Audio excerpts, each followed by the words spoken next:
दोस्तों, आप सभी का स्वागत है हमारे YouTube चैनल में। और आज हम आपके लिए एक नई कहानी के साथ आ गए हैं और शुरू करते हैं बाबा नीम करोली महाराज जी की लीलाएं, उनकी कथाएं, उनकी कहानियां जो बहुत ही अच्छी हैं और सच्ची घटना में आधारित हैं। और आज भी वो लीलाएं करती रहती हैं। जब हम कैची धाम जाते हैं तो वहाँ जो भी हम मांगते हैं वो खाली हाथ हमें लौट के नहीं भेजते। और ऐसे ही लीलाएं हैं, तो चलते ही उनकी लीला की तरफ। मुझे बाबा जी के बारे में प्रथम बार 23 वर्ष पूर्व पता चला था। कई महीनों पूर्ण व्यक्तियों से बाबा जी के असाधारण व्यक्तित्व एवं शक्तियों के बारे में कथाएं सुनने को मिली थी। जैसे कि बाबा नीम करोली एक से अधिक स्थानों में एक ही दिन, एक ही जगह, एक ही समय में दिखाए जाते थे। केवल दिखाई ही नहीं, किंतु अलग अलग स्थानों में बाबा जी अपने भक्तों के साथ लीलाएं करते रहते थे। जी हाँ, बाबा जी की एक विशेष असाधारण बात उनके आने और चले जाने की क्रिया होती रहती थी। वो एकांत आपके मध्य बिना सूचना दिए उपस्थित हो जाते थे तथा जाते वक्त केवल उठकर चले जाते और चलते चलते लोगों को अपने पीछे आने को मना करते थे। जिस क्षण वो बाहर निकलकर अदृश्य हो जाते थे, जी हाँ, वो किसी को अपने पीछे आने नहीं देते थे, क्योंकि वो अचानक ही गायब हो जाते थे। शायद उनके लिए जाने के लिए जल्दी हो और वो बीच में ही गायब होकर जल्दी वहां प्रकट हो जाते थे। जिस क्षण वो बाहर निकलकर अदृश्य हो जाते, उनको फिर पीछे दौड़कर या गाड़ी पर बैठकर पीछा करने पर भी ढूंढना असंभव हो जाता था।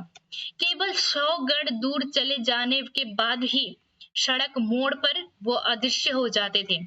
और इतना काफी होता नहीं था उनको अदृश्य होने के लिए। इसके बाद 1 मील के दायरे में भी उन्हें ढूंढना पाना मुश्किल होता था। जैसा विश्वास किया था जाता है कि उन्होंने हनुमान जी की उपासना की थी और कहीं चमत्कार पूर्ण कार्य हनुमान जी सिद्धि के द्वारा हेतु बताए जाते हैं।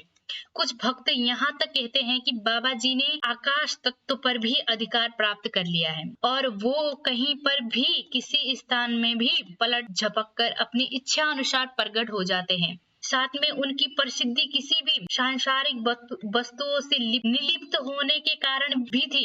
जिस प्रकार मुख वायु किसी वस्तु से लिपटे नहीं रहते थे, वो भी उसी पवित्र चलती वायु की तरह अपने आसपास के वस्तुओं से निलिप्त रहते थे। परंतु इस निलिप्तता के रहते भी उनके अंतर में मुसीबत में पड़े हुए तथा व्यक्ति लोगों के लिए अपार दया थी। वो किसी भी आर्त प्रार्थना को अस्वीकार नहीं करते थे। मुसीबत में पड़े व्यक्तियों के लिए वो उनके पास प्रेम पूर्व दया रहती थी और वो उनके कष्टों को प्रभावशाली लोगों के माध्यम से दूर कर देते थे। जी हाँ, अपना भौतिक शरीर छोड़ने के पूर्व बाबा जी ने अपनी कृपा तथा दया का सबसे बड़ा चमत्कार पूर्ण कार्य जो किया था, वो था एक अमेरिकन जिज्ञासु रिचर्ड एल्पर्ट के जीवन में परिवर्तन। एक ऐसा व्यक्ति था अमेरिकन जिज्ञासु रिचर्ड एल्पर्ट। अमेरिका में नशे द्वारा भगवत गीता प्राप्ति के सिद्धांतों का ये जाना माना नेता, हार्वर्ड यूनिवर्सिटी का प्रोफेसर, जिस समय अपने जीवन की आदर्श एवं आध्यात्मिक उथल पुथल के मध्यम था, उस समय बाबा जी ने उसे बड़े चरित्र ढंग से अपनी ओर आकर्षित कर लिया और इस पर कृपापूर्ण दृष्टिपात किया है।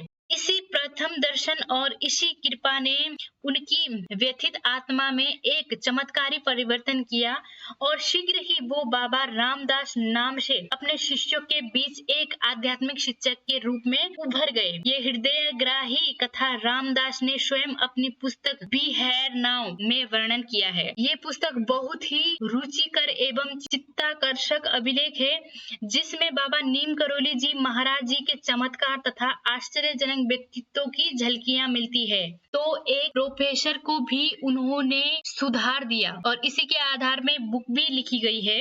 जी हाँ, बी हेयर नाउ, आप शायद इसे सर्च करके आपको YouTube में भी मिल सकता है। ये बुक जो महाराज जी की कथा में आधारित है, इसने वर्णन किया है उन्हें कैसे सुधार दिया। मैं ज्यादा आपको इसमें बता नहीं पाऊंगी और शायद आपको इसके लिए जानकारी लेने के लिए आपको यही बुक ढूंढना पड़ेगा। और आज की कथाएं आपको कैसी लगी, अगर पसंद आए तो प्लीज हमारे चैनल को लाइक और कमेंट जरूर करिए। हमारे चैनल में जुड़े रहने के लिए आपको हमारे चैनल को सब्सक्राइब करना होगा। तो मिलते हैं अगली वीडियो में नई लीलाओं के साथ, तब तक के लिए नमस्कार।